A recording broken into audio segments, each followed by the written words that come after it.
It's not about one person versus the other person. There's so much room in this beauty industry, and it was such a cheap shot. There is no Rhodes Blueprint. It was Hailey Bieber. Period. The end. End of story. If you have one of Pat McGrath's palettes, you can see that from Mars. Selena Gomez in the background and Hailey Bieber in the foreground, about how Hailey Bieber was coming to take something from Selena again. Are you kidding me? That is not what this industry is about. This is Off the Shelf, where we take the most iconic beauty brands, products, and people in the beauty industry off the shelf and examine the stories behind the story. It's where beauty is treated like the economic, cultural, and power-building force it really is. I'm Susannah Dellinger, and here we're going to talk about what really shapes the industry, who holds the power, how decisions get made, and what it actually takes to build, scale, and quite frankly, survive in beauty. These are the conversations happening behind closed doors about money, relationships, risks, and cult moments. If you're building, breaking through, or trying to understand how beauty really works, or just love a really good story, you're in the right place. Welcome back. I'm so excited to dive into today's topic, which is where we're taking some of the most iconic brands off the shelf, talking about the stories behind the stories and what got them there. So today we're going to start with one of my favorite brands, Stila. Stila was a moment. If you were a beauty lover back in the late 90s, early 2000s, you knew what it meant to be a Stila girl. And I'm going to say one word, and it's an animal, and you can see a color when I say it if you're a beauty girl. Kitten. If I say Kitten and you see the most beautiful champagne-y taupe colored eyeshadow that then became the most beautiful champagne colored highlighter and lip glaze and Kitten launched an entire subcategory in Stila. So for those that don't know, Stila was founded by Janine LaBelle, who I adore. Fun fact, I consider Janine now a friend, but when I was a beauty girl on the cosmetic floor of Nordstrom, I was working for a skincare and color brand called Shiseido, and it wasn't at the time nearly as cool as Stila. And Stila had an opening, and oh my goodness, how everybody wanted to be a Stila girl if you worked in beauty, let alone wanted to buy it. So I applied, and I was told in no uncertain circumstances to my face, you're just not cool enough to be a Stila girl. And here's the hysterical part. I wasn't. Stila girls were so cool. They even had this iconic sketch caricature that they used on their packaging. One was London, one was New York, one was Tokyo. And it was like the height of cool at the time. What's fascinating to me about Stila and Janine is when she started out and she was doing her packaging, which became renowned for its not using plastic. She used this really cool kind of recycled paper material that was in refillable pans. So you could buy these single refillables, or you could buy these 6 pans or 3 pans, and you could customize. You could do a blush and a bronzer and an eyeshadow. You could do whatever you wanted in these pans. It was truly customizable. And Janine would later go on, because people were like, oh my gosh, you must really have cared about the environment and to do all this. And she was like, I just wanted to do something different and cool. And she found this amazing manufacturer of this product that was used years and decades ago. And she was like, what if this type of material could be used in cosmetic packaging? And nowadays, in the 2020s, having different types of renewable resources used in cosmetic packaging is a huge, huge industry. This was simply a makeup artist who was normally working on set on amazing films and TV shows, who got her chance to do her own product launch, being like, could it be cooler? And it was so much cooler. And this is beyond any type of green, clean, whatever movements that have come about since then, right? This is when it was just making great product in cool colors for fun people. And she did it in a way that was just inherently sustainable, because that's how her mind worked. Stila represented a sense of play and self-expression in a way that brands like MAC previously had, and that other artistry brands would go on to do. Whereas some contemporary makeup artists at the time, like Bobbi Brown and Laura Mercier, had also launched their namesake brands into retail, those brands were a little bit more I'm just going to say boring, right? Bobbi Brown launched with 5 shades of brown lipstick famously and did amazingly well, but it was 5 shades of brown lipstick. Laura Mercier was known for her invisible looking tinted moisturizers. None of that is really play or expression. Stila was one of the first to be like, what if you had blue mermaid eyeshadow, right? What if you were a kitten? Meow.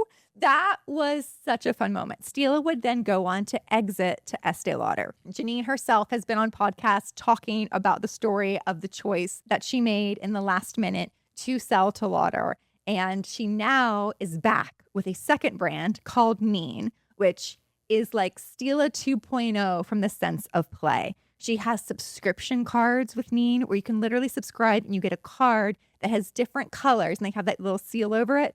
And you have a QR code on the back and you scan the code and it's a video of people applying the really fun colors that are sent and teaching you how to be your own makeup artist.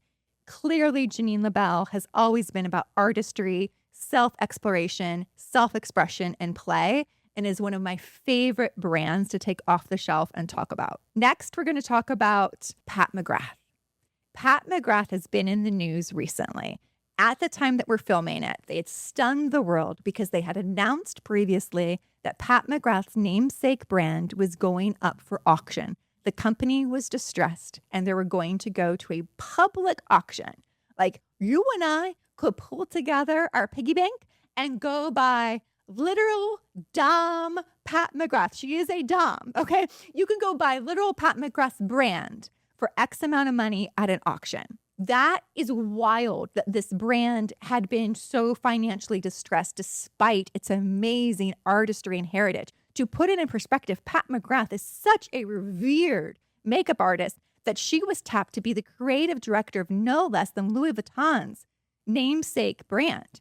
Now, could it have been a signal and sign when she accepted that while still owning her own brand that she was going to go do this? Sure. But also like we can have 10 jobs, right? Like in this economy, sign us up, right? We didn't necessarily think that that meant Pat McGrath was going to close down her own brand.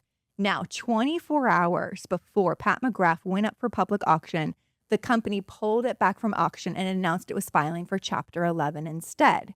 Here's why this is fascinating. Well, most of the beauty world mourned and said, oh no, this is horrible, because people interpreted Chapter 11 as closing. When Chapter 11 historically allows you to restructure your internal finances, write off your bad debt, and start anew. Could this be a signal that there is a potential very interested buyer or reinvestment into funds?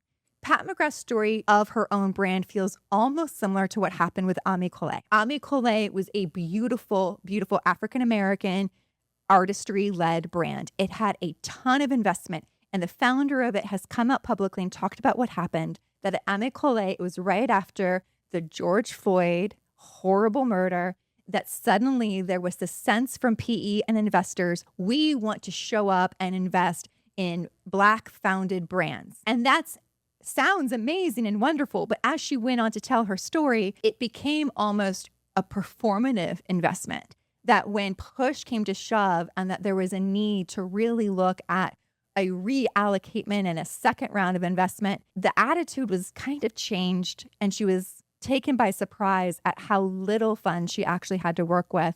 And she was now in a situation where she'd been pushed to be in all of these retailers, which is wildly expensive to distribute in all of these Sephoras. It takes a ton of money, millions and millions of dollars to do this, millions and millions of dollars to produce the product, to be able to be on shelf to sell, millions and millions of dollars to have the end caps, the displays in the retailer, millions and millions of dollars in marketing, meta advertising, anything that you can think about, influencer, all of the stuff that you have to pour in money as a brand. And suddenly the tap had been turned off. And Ami Kolé was beloved by her community, but the finances just weren't there. Pat McGrath, beloved with a capital B by her community.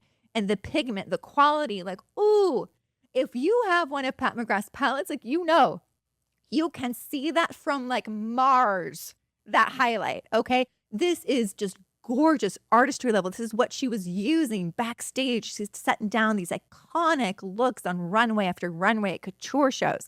How did it happen that suddenly this brand is so distressed? She also was pushed to do distribution at several retailers across the country. You add that together, it looks from the outside like a very similar story where suddenly that money had just been turned off and the reinvestment wasn't there. Could this chapter 11 mean that there is investment coming to this beautiful brand? One can only hope. Now, we're going to switch and we're going to talk about a little bit of a controversial one because some people are like, oh, we've heard it enough. Rhodes. Let's talk about Rhodes. What makes Rhodes Beauty such an iconic brand? What has made them such a powerhouse? So many posts on LinkedIn in the beauty community are like, let's talk about the Rhodes Blueprint. I'm just going to just burst that bubble for 1 second. There is no Rhodes Blueprint. It was Hailey Bieber. Period. The end. End of story. And people will come back and say, oh, well, no, it's not celebrity brands. There's so many celebrity brands that go under, right? Like, why isn't Goop, Gwyneth Paltrow's brand, just printing money, right? Why is Gwen Stefani's brand not printing money? Hailey Bieber created such a world that she brought in her audience through her socials, and they were a part of her life. She was vulnerable. She would cry on live streams. She would talk about the ups and downs of her own mental health journey. She would talk about her skin when it wasn't feeling great. She would talk about the products she was using. She was clearly a beauty lover, and she would talk about it naturally in her daily life. She created such a world around her. There's even a Hailey Bieber smoothie at Erewhon. People will literally go and be like, here's $5 million for a smoothie, right? I mean, I kid, it's what, like $24? Like, that's still kind of ridiculous that we're paying that much for a smoothie.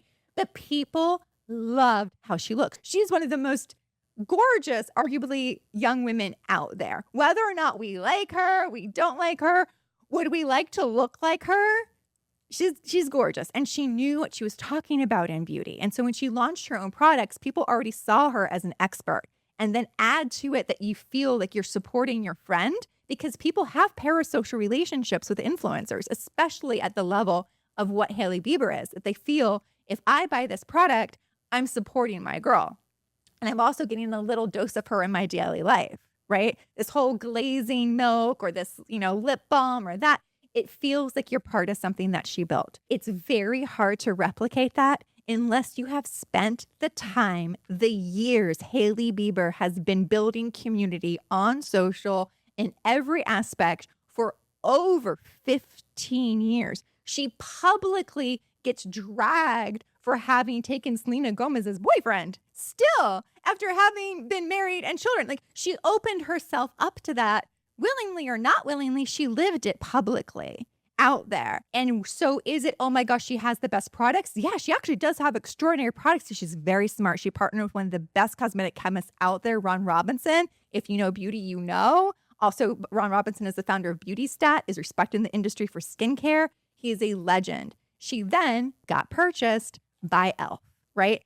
You're off to the races at that point, because that is one of the most impressive, well-known, regarded CEOs strang out there is e.l.f. They knew what they were doing when they bought Rhodes. They knew what they had in Hailey Bieber, and they bought it because of Hailey Bieber.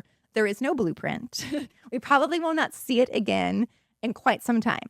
So now let's quickly talk about her counterpart, Selena Gomez, Rare Beauty. Selena Gomez and Rare Beauty was something that we have probably not seen since Fenty, which is another one that we'll probably unpack on a different episode, because that one should have its own full thing, the Fenty effect. That was such a moment.